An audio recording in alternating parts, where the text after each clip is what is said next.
Welcome back to the Pagan Show, and today I have a very special guest, one that I'm very fond of, and I watched as her life has been changed so much, and she's done so many things, both good, bad, otherwise. I mean, when we get towards more a little bit later with her, and as she develops, I plan to read her biography, whether it be an autobiography or a biography, because I think it's fascinating. But today we're going to give you a glimpse into Reverend Ebony Nash, one of the great members of our community. Has done a great deal. You know her maybe for her music. You maybe know her for her wisdom. You may know her for a lot of things. But today we're going to find out about her from the very beginning. Hi, Ebony. Welcome. Hello, hello. How are you? Very good. Good. And so let's go ahead and get started. So people always ask, how can I join the community? Especially amongst younger people. There's more information than there ever has been. And yet it seems that they're having a harder time finding our community or being part of the community.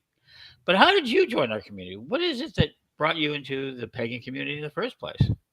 So I kind of came into, well, I mean, as I've learned over the years in my practice, we never accidentally come across anything. But in my youth at the time, I would say that it was sort of a happenstance, as it were.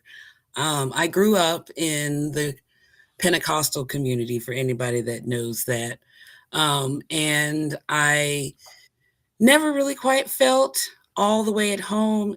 I'm sure many can understand what that feels like when you feel like you want to believe in something, or you feel like you have a particular stance on things, and the options around you may not be the most conducive to that growth of your spiritual journey that resonates for you. So um, when I went to college, which I was 19, so I am 43 now. But I was 19 when I went to college in Iowa, and I started just getting online. I didn't really have a whole lot of internet access. We didn't have the greatest internet. We still had dial up, and if anybody remembers that, it's not the fastest. So when I got to school, I got to use internet, and it was just amazing, the things that I could just look up. And I don't remember exactly what it was that I searched, but I put it in the search engine, and which school is what popped up. Just like number 2 or 3 on the list of things, because a couple other things I'd seen before, and I hadn't really felt interested. And so that's just kind of where I started, just with something that because I didn't have money to like go and buy things and try to get into. Hmm. So like a big thing that I would suggest for anybody is just, there's a lot of free stuff out there, and yes, you do have to kind of sort through and figure out, but there's a lot of good ways out there for free, even to just figure out what you're interested in, what resonates with you, what you're not quite sure about, or what you want to learn more about. Or if you find something, then you're like, okay, that doesn't really fit me, then that's okay. But you don't end up actually having to spend a bunch of money to try to get that kind of education and access. So that's one of the things that I liked about Witch School, is the fact that there was so much that you could just look and get into without having to spend a bunch of money. Because I think that's can be kind of one of those things that can be difficult, is that everything is just so expensive. Everybody's got their various courses and their various different programs and stuff like that, and it can get super expensive at first. And if all you're trying to do is just like gather information and just kind of just see what's out there, like, it's nice to have things that you don't have to spend a crap ton of money to look up and read and study, and to get yourself started at least. And so you started with that. You've gotten now your third degree, I Yes. believe. Yep, you've gone through the process. Again, not a lot of money was involved, but a lot of time No. was. Don't talk about time. Can you talk about the time commitment? Because that's the other side of it. Ooh, Yeah. that is the thing that nobody will tell you, but you really should know.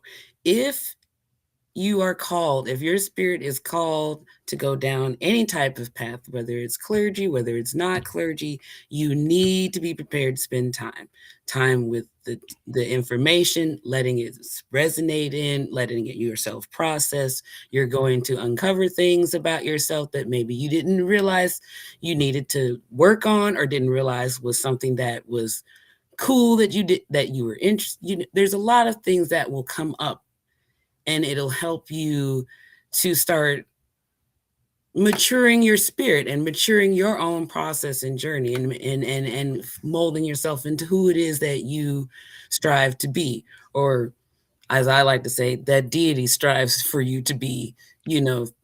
And Right. so but you got to be willing to put the time in, and it's not at all easy. uh it took me probably 2 years to do my first degree, and it Hmm. took me 14 to do my second, and then it took me 3 to do my third. So like, and it was constant work. Now the second degree, I took a break, and sometimes you might get overwhelmed, you might get burned out, and you need to take a breather and just kind of like step back. And that's what ended up happening for me. And because you have to recognize at a certain point sometimes where there's so much coming in, and there's so much knowledge, and there's so much change, and there's so much transformation that it really does just almost just overwhelm you to the point where you're just like, I don't want to deal with this. And it's not necessarily that you don't want to do it, but it's allowing yourself that space to be like, okay, I've reached this wall, and I need to either give myself the grace to take that time to understand why am I here, what do I need to do to get myself back where I wanting to go, where I'm feeling like I'm moving forward again. So like, I took whatever time I needed to do. I stepped away from things for a while. I didn't do anything for a good while, and then it was actually when I was in Danville for the first time in 2019, and you actually were giving a speech about the Paladins at the time. And I honestly do not remember everything that was said, but I just remember how that made me feel. And hadn't felt like that in a while, like that, felt that kind of connection of something where it's Hmm. just like it was a spark. And I was like, oh, okay, it's there again. It's like, and so I've been building on that ever since. And so then that's when I finished my second, and then I went on to my third, and here I am. Well, they say that often. It is not what you say, but how you make people feel that they will remember, and that's good to know. Um, and I believe in service. I have. I spent my life in service. I'm so grateful for it. Um, when I met you, I was impressed. You were a very impressive individual. I didn't realize you were that much younger than me. Oh. But so let's go ahead and so you came in, you started joining, and you became something of a super volunteer, especially during COVID. So right after you left Danville, within like 8 months after that, Yeah, right? it was literally Danville happened, and then I think it might have been a couple of months after that, they shut everything Yeah, down. And right. then, because I had just got this job, and I was like all excited about my job, and I was like, oh, but I want to do this. And then so it was like a spur of the moment thing, because the money just kind of fell together. Because I really Yeah. wasn't sure that I was going to be able to do it, but I was like, I've got to try. This is way too close for me not to be able to try, right? So I Hmm. did. And then, I'm all happy and gung ho. And then I get back, and then COVID happened. And I'm like, oh boy. But little did I know what that would end up turning into, because it's like, okay, we're all at home, we Hmm. can't go anywhere. I has One of my things that I did been so frustrating for me at the time was that I didn't have the time to do these things. I didn't Hmm. have time to work on my spirituality. I didn't have time to study more stuff or get involved in the community, et cetera, et cetera. Well, lo and behold, here comes COVID, and we're all stuck at home. So at the time, I was in the Paladins, and one of the things that we were doing was trying to create a network of being able to connect with people without actually having to go anywhere, because we couldn't. We literally Hmm. had to stay in our house. And so that's where it started for me anyways. And then I just kept kind of going from there. Well, let's go ahead and step into that because it was very interesting. Because the Wit School structure had already been experimenting for years. I've been on Zoom at the time for years. I mean, Zoom didn't just pop up during COVID. No, It it grew, just got really popular at that point. and they did an amazing job. What they did is they handed it to every school teacher in America. How did Zoom get so popular? They gave it away free to every school teacher in America to continue their classes. And that changed the world forever because Zoom isn't really a recording device. It isn't really a broadcasting device. It's a travel device. It lets you travel to spaces. Zoom Mhm. absolutely did that, and we took advantage of it. And you were very involved. We saved events, certain festivals, three mysteries, and pagan puff. That's what I was saying. All were able to go online, and it was ran by the paladins, pretty much free of charge or for very low fees, whatever it costed us. So money has not been that involved with you in this community, has it? I mean, the request for money. It You mean personally from me, yes, or just like in general? in in general for you, either one, both. Um, I will say that I've had a lot of people that have been incredibly helpful. Hmm. I'm in a much better position than I used to be able to do more financial things, so it really helps me, to be able to pay that forward, because that's another thing that, drives me to do a lot of community service, is because a lot of people helped me. I mean, Hmm. I did my own spiritual work. I did the Hmm. work, I did lessons, I did the internal transformation, but I had help. I had a Hmm. lot of help, whether it was the materials I needed or the regalia that I might have needed, as just to say, here to get you go, or whatever it was, or just people being willing to listen to me, ramble sometimes. Cause like I was not all the way together when I got started. No, I was a work in progress, and it was difficult and to. you still are. We I'm all still are. a work in progress for sure, but I'm a lot easier to talk to than I used to be, and a lot of it is because I was very defensive because of previous things, and so I Oh, sure. appreciate a lot of the people that have stuck with me over the years and taken the time to kind of like get past that part of me and, still be there so that I could feel more free to actually, like, open up and ask questions, and so that's So where. Go ahead. yeah. So yeah, we're gonna get down to the startling part of her life where everything has changed. She went from being a member and the super volunteer to leadership. And the first place that I would mention is that we did. You were very involved with the music and the thing. It was the Paladins to the Parliament Ye fundraiser, which Yes, sent a indeed. lot of paladins. Most people don't know it. The Corellians had 52 people on site, being the largest pagan contingent within the Parliament that year. That was in 2023 Correct. in Chicago. Also, your group, we raised a money, and you were involved deeply in not only the organization of that, but you've also in other ways have provided tons of music because you have this love of music. I do. Uh, can you talk about that a little bit? I will. I know some people have asked me actually about it because I haven't written a lot in quite a while, which is not because I don't want to, it's just that I was in a period of kind of resetting some things, but, music is definitely something that is still a part of my life. I have loved music for as long as I can remember, listening to my mom sing in the choir, listening to my brother sing, randomly when he's doing stuff, like, he'll tell you he can't sing, but he's really good, and I, started doing electronic music many years ago, uh, actually on a oddly enough. So I learned how to write electronic music starting with, what was it? Was it PlayStation 1?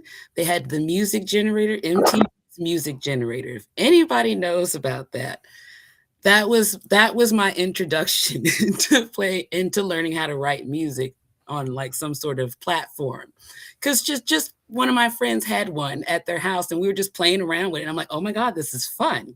So I kept getting the new version of Music Generator, the MTV's like video game. Hmm. But you really can write music with it, and it was just samples of different, popular songs of the time, and you could sample the little things together and just mix them all together and just have fun like that.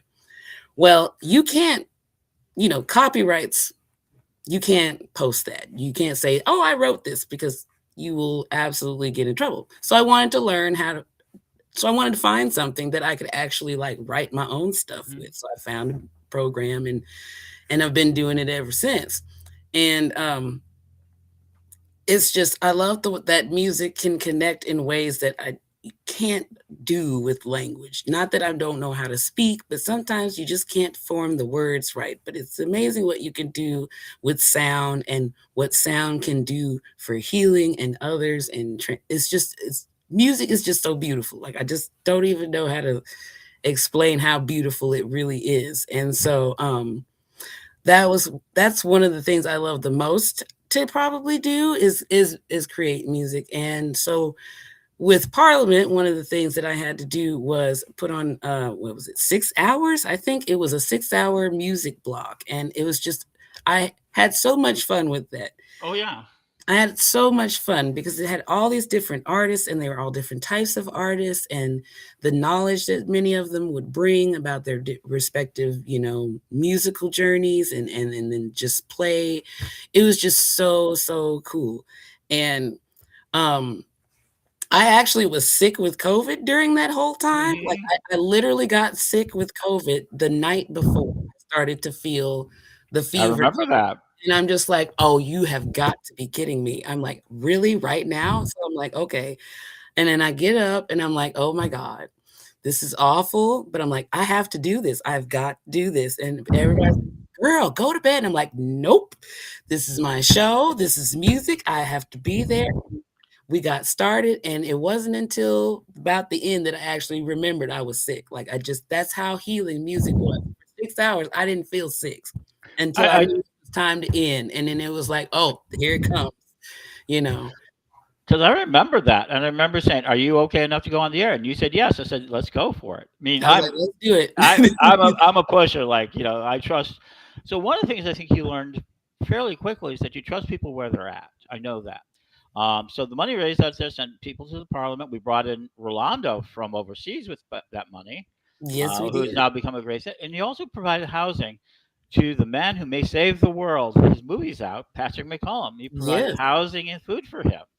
That was an amazing experience to meet Hmm. him.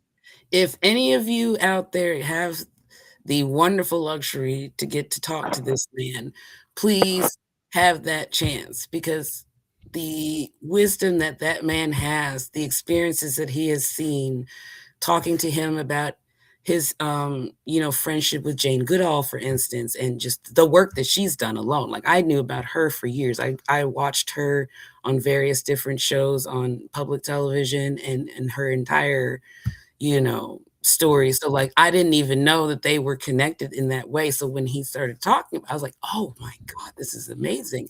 But like he's Hmm. just if ever there was a man sent on a mission to do the most amazing things with, you know, the groups that you wouldn't expect could come together. It's just if you Uh, get a chance to see his film, see it. If you get a chance ever to hear him speak or go and get just to talk to him and like that was what was amazing for me was just having a meal or getting up in the morning, having a cup of coffee and just chatting away before I get out on the day. Like it was great. So like, I'm uh, it's off to what he's doing. if you get a chance to see the movie, it's going around for various shows. It's called The Man Who Saved the World. It's been premiering around the world. Also, you can go back in the archives. We'll be presenting more of the early interviews we did with Pat McCollum. I did it right before this whole trip. We've been doing Mhm. that sort of thing. So yeah, Patrick McCollum has been a very interesting sort of person. I'm thinking that you're fortunate.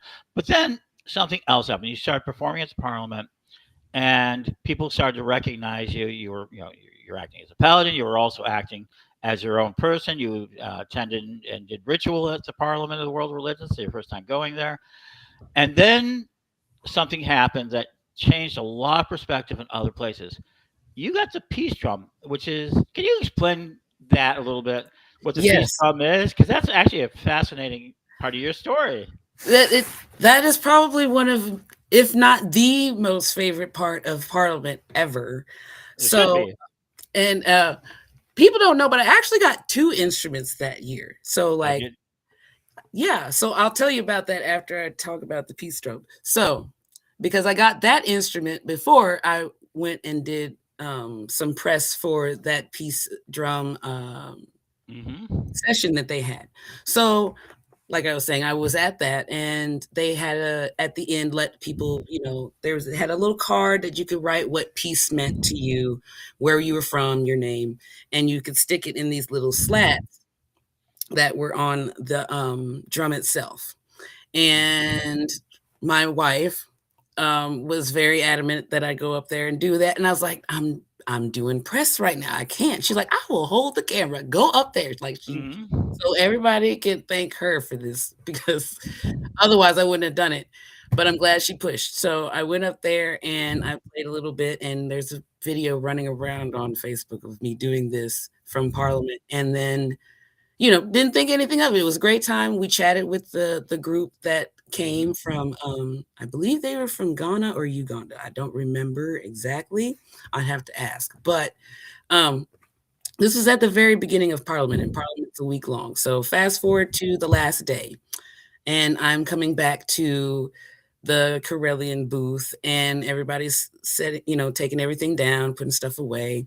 Um, and one of the guys comes, he's like, I've been looking for you all day. And I'm like, okay, hi, what can I do for you? And so he's just like, he wanted to give me the peace drum. And I'm like, I'm thinking like maybe there's like some little souvenir or something. Like, I'm not thinking what ends up actually happening, which is Hmm. not only did he give me one, because they had two. So they Hmm. gave me one, and then they gave another group the other one at Hmm. Parliament. I don't remember what group that was off the top of my head. But he gave me the peace drum that I happened to actually be playing in the video. It's the same one. And he's Hmm. just like, I would be honored if you would take this. And I'm like, are you serious? And I'm just, so here I come walking back to the booth with this, and they're all looking at me like, did he give you that? And I'm like, yes. And they're like, what? And I'm like, I know. Meanwhile, Hmm. nobody knows that I had just gotten an instrument right before, I went and did press for them earlier in the week, which was, anybody knows the wonderful Andrea Joy. She had a beautiful bamboo flute that she had gotten from a fellow person in the path that she knew, um, and it had been played at the Grand Canyon and things like that, and she wanted me to have it. So I had gotten that right before I went to do press for this peace drum session. And then at the end of the week, I end up with the peace drum that I had played on earlier in the week. And then, so then we're like, oh dear Lord, how am I going to get this? Because I wasn't going all the way back to my house. I was actually going where I am now, which is a whole other story because I was getting married right Right. after this. I'm like, I can't take this on the I don't have a way to take this on the bus. Like, what are we going to do? It's 18 pounds. We weighed it when we went. And Brian Ellicott, bless his heart. Oh my God. He's like, happy wedding present. I am going to ship this where you need it to go. You just give me an address, and here it is. He had it insured to get there, and it got there safely. It was waiting for us when we got back, or no, it got there 2 days after we did. But still, Hmm. it was Perfect just crime. just perfect time, and it was just the most amazing thing to just cap off that whole experience. Because I had a wonderful time, and then that was like the piece de resistance, at the end of, Hmm. like, going home with this beautiful instrument that has been everywhere, played for peace everywhere, all over the globe, and it came from Africa directly, was made by the guy that gave it to me from materials that he had around from the motherland. So it's like literally the most special thing that has ever happened. Short of getting married, that is the most special thing that has Well, ever happened. we understand that personal things like births and But marriages right, are right. another That task, was just like but that was like, woo. But when it comes from to us, your professional side. Oh my god. From a And you musical standpoint, that's where it's at right there, like, I've had some pretty great musical moments. mhm. That was by far the best thing ever, and I will always cherish that, and I still have it, I still play it, it's still here. And I suspect it's going to take you on a journey someday. Oh, So yeah. so now we're past the parliament. We're into life.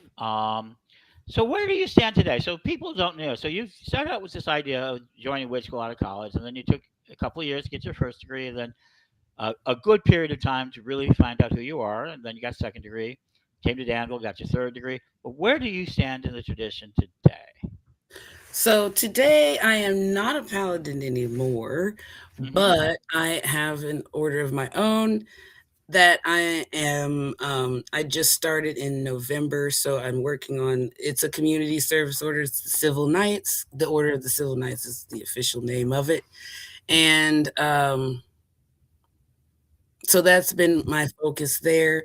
Uh I'm herald for the first director and the first priestess, so that also takes up some of my work. I'm Yeah. also doing um for remote, initiations for people who want to get initiated, have all this stuff, but don't have somewhere in person to go, but still want to do it, maybe not by themselves. I offer the remote dedications. I offer those are quarterly. Initiations are on a case by case, that kind of thing. So that's another thing that keeps me busy. Um, So you keep giving back. So you're now an advisor, Harold, to most of the leadership of it. They turn to you. So you've gone from just basically being interested to being involved on a global basis. You're speaking to world leaders. You're speaking to other community leaders such as Rolando, and we have our beautiful Rain out in South Africa. oh We have yes, all this. So you're part of a worldwide communication, and your word has now become from not being listened to very much to being heard in this way. right. And that's your journey, right? That is an interesting journey, I have to say, because and that is something that I don't take lightly at all, Hmm. because our voices are incredibly influential. Even when we don't think they're influential, they are. And that's Hmm. one I think that's one of the things that I've realized the most is that I really I don't know who all listens. So, like, it's important that I make my words count when I Hmm. speak, and make my efforts count when I use them, because, like you said, you go from, you know, nobody really knowing who you are, no real idea of what, to say, let alone, who's gonna listen to you, to, like, having so many things to say and so many things to do, and not, having to be like, "Whoa, I gotta slow up a little." But, it is important that I utilize my voice in the best way possible, and that, like I said, everything that comes out of my mouth needs to count, especially in this time, in this day and age. Like, there's Hmm. a lot of frivolous speak out there. There's a lot of fluff out there. There's a lot of things that can cloud everything. But like, I make a point. I'm not going to say anything if I don't have something to say. And I'm not going to say stuff if I don't 100% believe in it. What Now, if I'm wrong, I'm wrong. I'll figure that out. That's my journey. That's my process. But my intention is always to make it count. And Progress that, over perfection. right. And Hmm. so, um, people sometimes are just like, well, you don't get online and do this, and you don't get online and you're not saying what you do, blah, blah, blah. And to a certain degree, I should say more of what I am doing and show more things, perhaps. But honestly, my thought is that I can show you better than I can tell you. I can show you better than I can post it. So but obviously in this day and age with technology, you kind of have to post some things because some people Hmm. aren't going to go out there and look. But I'm just trying to do the work. I'm about the work, whatever that looks like. Whatever I can learn from it, however I can grow is and how and inspire others to grow and do better. That's the whole point for me. So Reverend Ebony just brought up a point that I would like to emphasize to people. Just because you volunteer, just because you move into these sort of places and positions and have gained wisdom and authority does not require you, nor should you be obligated to answer people who only have an interest or who only have uh, that sort of idea that wants their access to you for whatever reason. You are the only one who has right to access of your own time and how you use it. Period. I don't care what anyone says. And you used your time very, very well. But yeah, this idea that we as leaders have a right to have us, be made public or anything. We're not TV stars. We're not. We don't make our living off of that type of attention, nor should you be required it. And if you're not providing the individual with some sort of substance, either emotional, mental, physical, then what are you doing but taking? So be careful of that. I really do believe that.